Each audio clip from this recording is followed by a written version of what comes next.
We'll go ahead. So welcome back to the presentation that's going to be about the Hale Byrnes House. But first, we want to thank our 2025 conference sponsors, and a list of them can be found on our annual conference webpage. All attendees are muted, so please use the Q&A function or the chat for questions. The workshop is being recorded and it will be available in a few weeks on the Preservation Delaware YouTube channel. Our next speaker is Kim Burdick.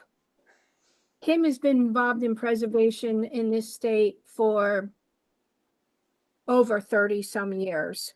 She's held a number of different positions. She was an advisor to the National Trust for Historic Preservation, and currently she's an advisor emerita of the National Trust for Historic Preservation. Along with Dom Hosey, Kim was a founding member of Preservation Delaware in the 1990s.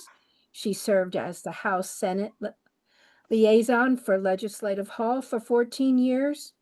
She's a past chair of the Delaware Humanities Council. She has taught American history at Wilmington campus of Deltech.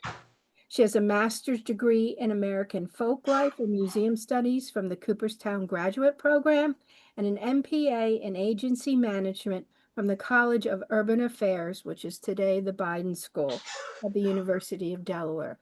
Kim's going to talk about the Hale Byrnes House, another one of those gems from Delaware's history. You ready? To you, Kim. Okay, can you hear me? Yes. All right. Well, here's the street sign that's out front. This was partly saved because Washington had a council of war here.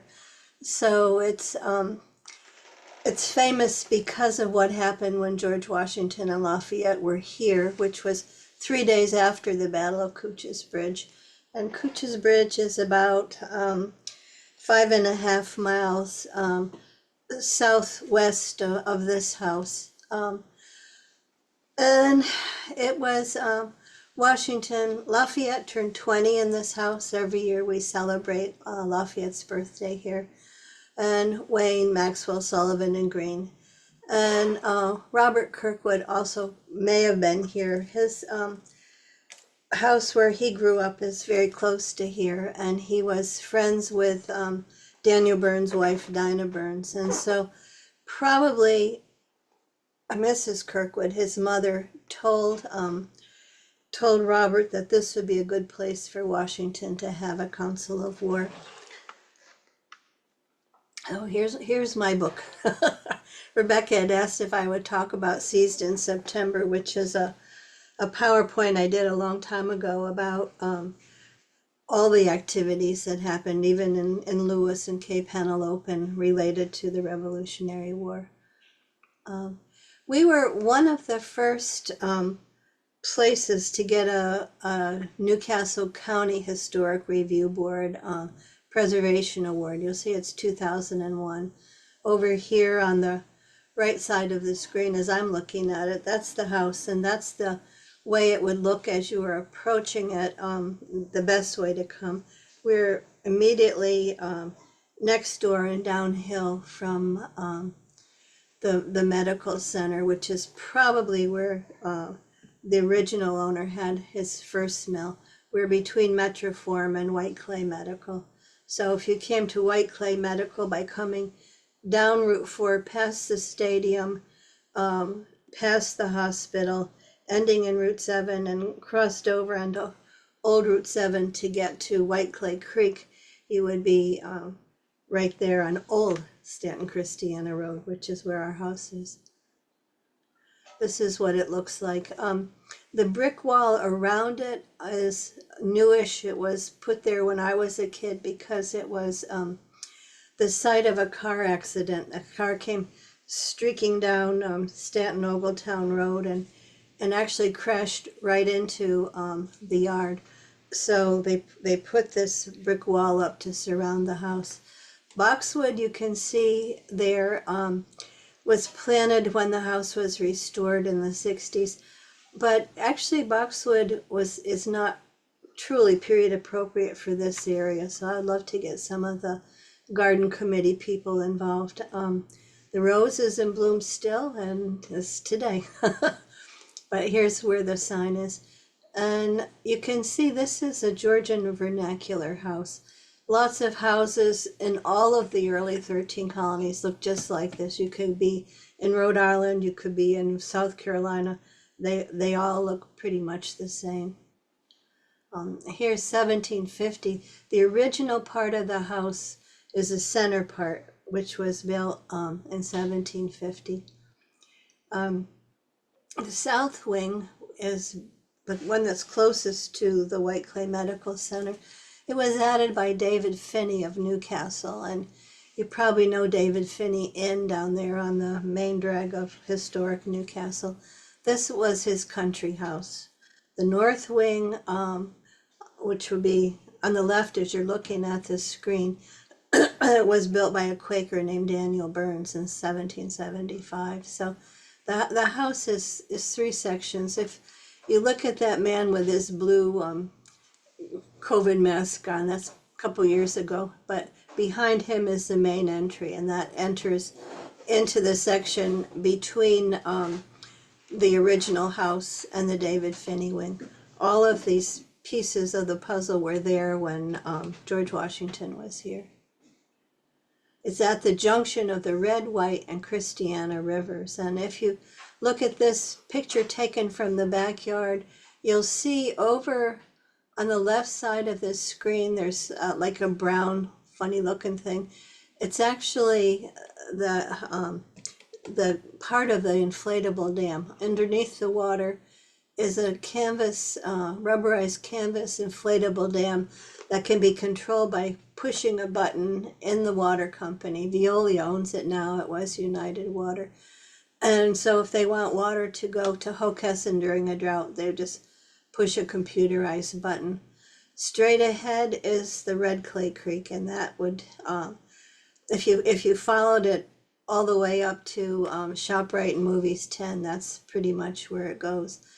And then to the right, that's the Christiana River, and all of them lead into the Delaware eventually. So it was an important place for a miller, and Daniel Byrnes had two mills, and probably where Metroform was and where White Clay Medical was, are where his mill sites were. This was countryside. It was boondocks, really. This tree makes us very famous. This is the witness tree. It means it witnessed George Washington was here. This tree now is totally hollow, and it's probably almost 500 years old, but it was planted at least by Hale, and maybe who knows what was there before. But kids can climb in there and stand up. If you're 8 or 10 years old, kids love to do that. And every spring cats have babies in there. But you'll see on the right side of this screen by the fence, there is a panel of wood. When I moved here in 2009, it was attached to this metal rod up here. I don't know if you can see it, but there's a metal rod sticking out. But it's dried so much since 2009 that the panel has collapsed and is falling into the hollowed out spot. So come on in. This is the original part of the house. This is a fireplace in there, a broom that was made by a man who's actually blind and did a lot of volunteer work here, and a vase that's period appropriate, but probably not original to the house. What I understand is that the state has the original furniture that was in here, but I've never seen it. I don't know. I should really be talking more to Dan Citron. We usually deal with James Scott and Suzanne Savory on this thing, but this is the original fireplace that was there in the room where George Washington held his Council of War. And it's a great place for meetings, programs, parties. People have even gotten married in here, small little weddings. It's not a very big place. It has a 25 person capacity theoretically. So some of our meetings are out back. This is on the left, Ned Hector, Noah Lewis, who portrays a black soldier. In the middle, Chris Malarchik, in the tall guy with the white. He's the one that actually started First Delaware Regiment, and a woman who is portraying Adrian Lafayette. And of course, me in the middle. And then on the far side, you can't really see it, but that's actually Rebecca Wilson on the far right, with Donna Draper, who was one of our former board members. But you can rent this place for meetings. And in fact, this will be the third time that a writer's workshop will be held here, coming up in the fall.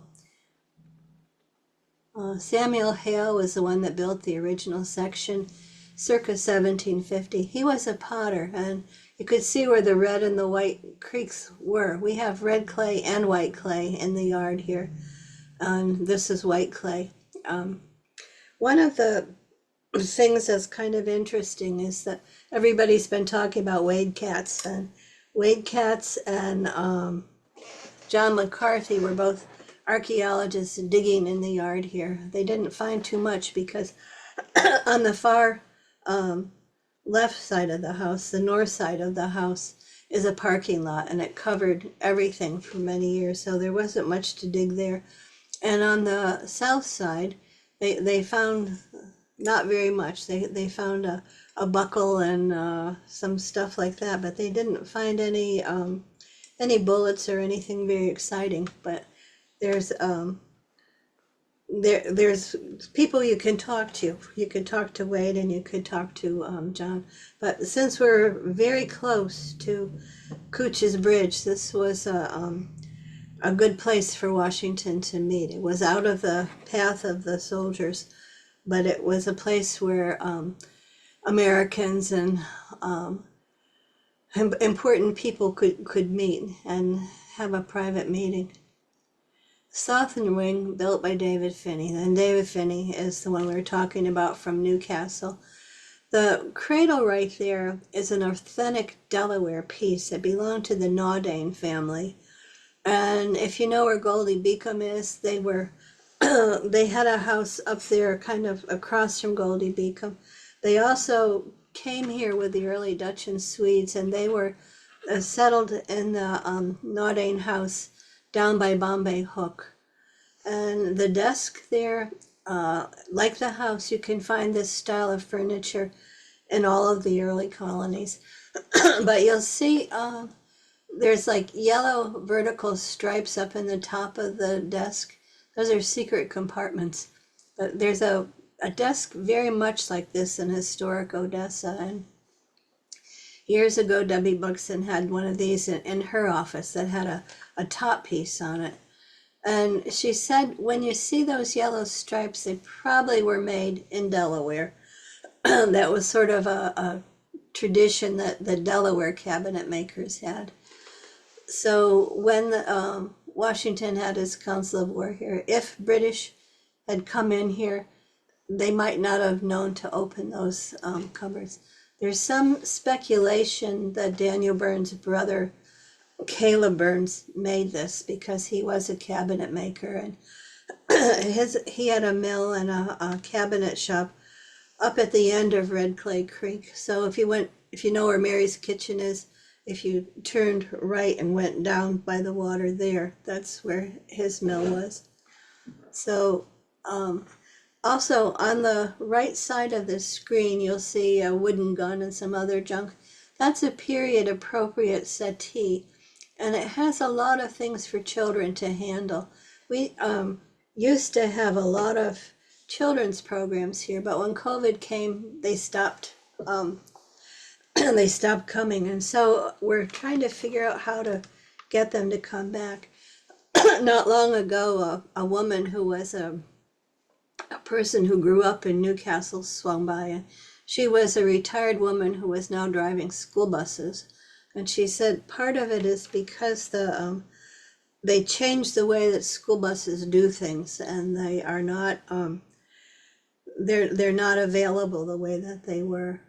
Tim English, who is in charge of education and gardening and things up at Winter Tour, said he would suggest that we invite people to come by reaching out to school principals. But if you know any school groups that would like to come, we would love to have them come. And one of the things that Tim suggested was perhaps we could say that the buses are cost about $240 and people could pay $10 a person to come here. And maybe they could link up and go to Cooch's Bridge in the morning and then come here in the afternoon. So we're hoping we can start up our educational programs. In the meantime, there's stuff on that settee that children can handle. A tri-corner hat and pictures of maps and muskrat fur and other stuff like that. So it's there. And the dress was made by Carla Stone. Some of you may know her. She's the head of World Trade Center Delaware, but she put herself through Columbia by sewing costumes for Broadway. So she made that dress herself, and she's pretty close to my age, but she can still come over and put on her dress and run around. So here's the northern wing. This was the most modern kitchen you could have when Washington came here. Then this is what it looks like. The story about this kitchen is that when local women got wind of the fact that they were going to tear the house down because kids were playing in here, that was 1963. And some of the local women heard that Del Dot was going to tear the house down, and they were appalled. And they knew Corita Bowden, who was a cousin of the DuPonts, who were then fixing up Newcastle and Odessa. And so they called Corita, who lived on the Mount Harmon plantation down on the Sassafras in Maryland, and asked her, would she please come up and take a look and see what she thought. Well, she brought Ned Cooch with her, and also G. Morris Whiteside, who was a local architect. And this was wallpapered over. It had like beaver board under the wallpaper, but it was a dining room of the people who had left the house, the last permanent residents. They were going to tear the house down because kids could get in there by pushing up the windows of the old windows in the front of the house and clambering in and playing in here. And 14-year-old boys, they had empty beer cans and Sunday comics from the Sunday papers all over the place. And so Del Dot thought maybe kids are going to get killed if they came in here and were in this abandoned house. So the local ladies asked Corita, please would she come? So when she came with Ned Cooch and she came with G. Morris Whiteside, the architect, they were said to have been tapping on the walls, and it sounded one way, but when they tapped there, it sounded hollow. And since the house was a mess anyways and was going to be torn down, the men cut a hole, and in it they found this andiron. This black thing is original to the house, and you'll see the oval shape at the back. That's part of an oven, like a pizza oven, but you could cook your goose or your turkey or your beef or whatever you wanted, your bread in there. And most of the metalwork has been donated, but it was original to the period. And over on this table on the right, that's more stuff that children can handle. Anybody can handle. I'm an old 4-H member, and I always think that people learn best by handling things. So grown-ups and kids all can come and handle that junk. 3 days after the Battle of Cooch's Bridge, Washington had his Council of War here, and Lafayette turned 20 at Hale Byrnes' house on that day. So on this picture, you'll see the back steps, which are newish. They were built by the state. And the guy in the red uniform is Bob Selig, who some of you have met. He's a German historian who lives in Michigan, but he's been around here quite a bit. And next to him, a little boy, but next to that little guy is Jack Gardner from Dover. Many of you, of course, know Jack. And then in the blue dress back there, that's Veronica Ide. And on the right with me and my silly sweatshirt, that is a guy who was an art teacher at Concord High School. My kids went to Concord, and he painted that picture of George Washington. So it's part of the Washington Rochambeau National Historic Trail called the W3R. And it's also part of the Lafayette's 240th anniversary of Lafayette's coming to America. So here's preserving the house, and I told you about calling Corita Bowden. That bronze plaque over the fireplace in the Finney end of the house, the southern end, Mrs. Harry Clark Bowden, that's Corita. And this is a metal plaque that was put there. And actually, Robin Brown, from, as you know, was a very active historian and now does stuff for the archives. But her mother was on the board at this time, and some of this pewter actually belonged to her mother, but it's period appropriate pewter on that mantle. And over here on the left, this is Cooch's Bridge chapter of DAR. They helped to save the house. They got very involved with Corita and saving the house. And today, I've gotten them back involved since I've been here, and they very often do the refreshments for our Sunday afternoon programs. And they have this little free book nook. So we're very grateful to Cooch's Bridge DAR for all they do for us and have done since 1963. And here's what else. Environment. This is a picture of Hurricane Isabel, but what that did to the yard. It's streaming down from the red clay and the white clay, and it's flooded clear up to the driveway, which would be on your left, and all the way up to the deck there.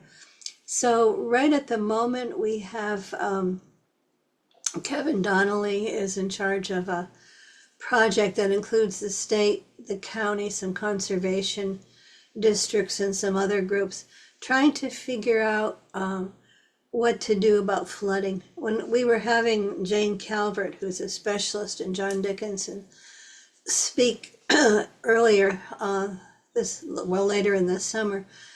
And when I woke up in the morning, it kind of looked like this. And so we had to call the tent company and have them cancel it. So we had the tent instead for Lafayette's birthday. But the flooding is serious. And what we found out is that there are rocks along the side of the creek that have been covered with mud and washed out. So it looks a little different. But when it floods, it's serious. In the brickwork, you will find this house had been covered with stucco. About 1820, that was a big deal to have your house stuccoed over. So it's made from cement, sand, and lime, and it was obviously easy to get around here. So you can read the history of the house in the brickwork. You see over here on the left where that window is with the lighter colored bricks around it, and then underneath it, white stripes, like the center. Those were white stripes from a gallery porch from back in the day. And where Daniel Byrnes could open the door, that was where that window is now, where that rectangle is. He could open the door and stand on the gallery porch and tell people who were bringing grain and wheat to his mills where to park their boats and where to take their stuff. So it's kind of interesting. After they peeled the stucco off the bricks when they were saving the house, you can read a lot of the history in it. But here in the middle, this is marks from two parts of the house. One part is from the David Finney wing, one part is from the original house. And here at the end, this is where the rounded piece of the fireplace oven would have been. So it's sort of fun to stand out there and look at where the marks were. And mostly what we do here are programs. We are when I first moved here, I had been active in what was called RTOP, but it was the American Revolution Roundtable of Pennsylvania. And in those days, I worked in Lafayette Hill at the library.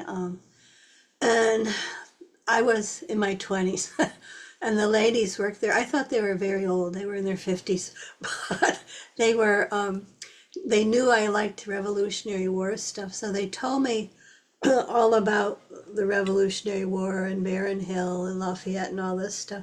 So I used to go to the RTOP meetings, and they were right up Joshua Hill Road and over into a restaurant up there, and they still meet there.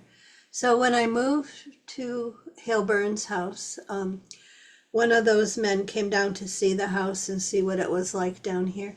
And he thought I should start an American Revolution roundtable at the Hale Byrnes house. So I did.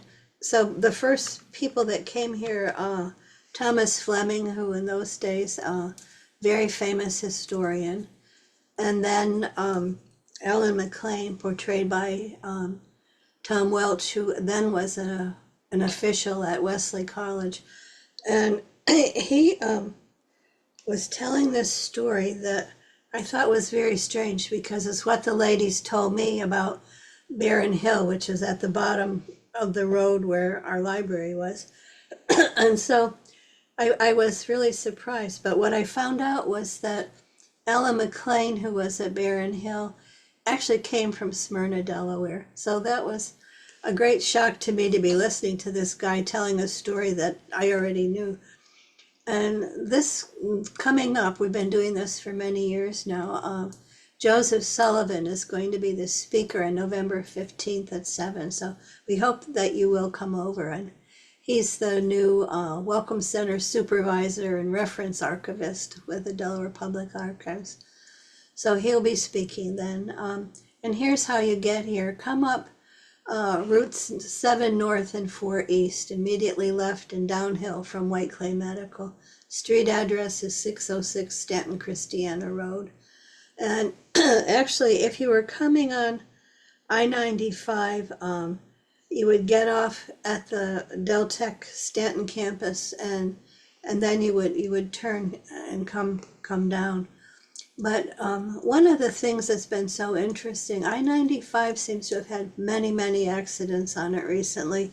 And so we've had people trying to figure out how to get here from there. And they get off the road and they're discovering the Hale Byrnes house. And so in the last month or so, we've had people from Texas and California and Michigan and all different kinds of places. So it's been a surprise to them to find this house, but it's been a surprise to meet up people from so many different states. And the fact of the matter is, most people come on the road from Philadelphia Airport straight down to Wilmington and keep on going to Baltimore and to DC and south. And so they don't usually come here from out of state, but suddenly we're having quite a few people, and they're all surprised to find this place and to hear about Cooch's Bridge and all these other places. So come on over, and we'll be very glad to have you here. And any questions? If you have a question, you can write it in the chat or the Q&A.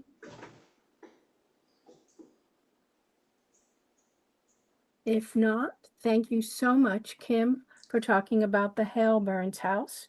I want to remind you that tomorrow is the second part of the conference in person at the Blue Ball Barn. Many of today's speakers will be there, so if you think of questions for them, you can talk to them during the reception time. And if you aren't a member of Preservation Delaware and you would like to be, you can go onto our website and join it. All of the money helps us bring these educational programs to you. Thank you.